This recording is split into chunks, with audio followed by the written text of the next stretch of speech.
ಇನ್ನು ಕಲಬುರಗಿ ಜಿಲ್ಲೆಯಾದ್ಯಂತ ನಸುಕಿನ ಜಾವ ಅಲ್ಲೂ ಕೂಡ ಧಾರಾಕಾರ ಮಳೆಯಾಗಿದೆ. ಈ ಮಳೆಯಿಂದಾಗಿ ಅಲ್ಲೂ ಕೂಡ ಭಾರಿ ಹಾನಿಯಾಗಿದೆ. ಭಾರಿ ಮಳೆಗೆ ಜನಜೀವನ ಸಂಪೂರ್ಣ ಅಸ್ತವ್ಯಸ್ತವಾಗಿದೆ.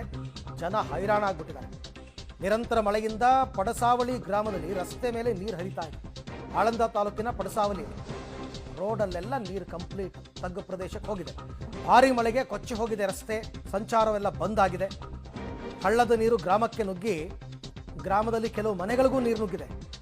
ಇದು ಕೇವಲ ಒಂದು ಅಂತನೆಲ್ಲ, ಇಡೀ ಕಲಬುರಗಿ ಜಿಲ್ಲೆಯಾದ್ಯಂತ ರಾತ್ರಿ ಶುರುವಾದ ಮಳೆ ಬೆಳಗಿನ ಜಾವದ ತನಕ ಸುರಿದಿದೆ.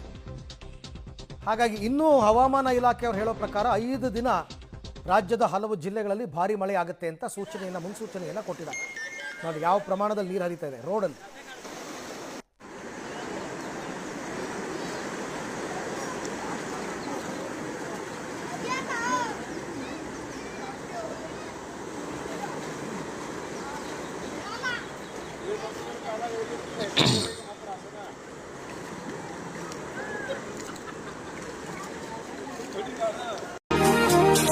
ಸುರಿಯುವ ಸೋನೆಯೂ ಸೂಸಿದೆ ನಿನ್ನದೆ ಪರಿಮಳ,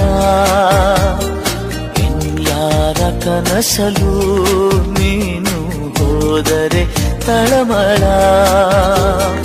ಪೂರ್ಣ ಚಂದಿರ ರಜಾ ಹಾಕಿದ ನಿನ್ನಯ ಮೊಗವನು ಕಂಡ ಕ್ಷಣ, ನಾ ಖೈದಿ ನೀನೆ ಸೆರೆ ಮನ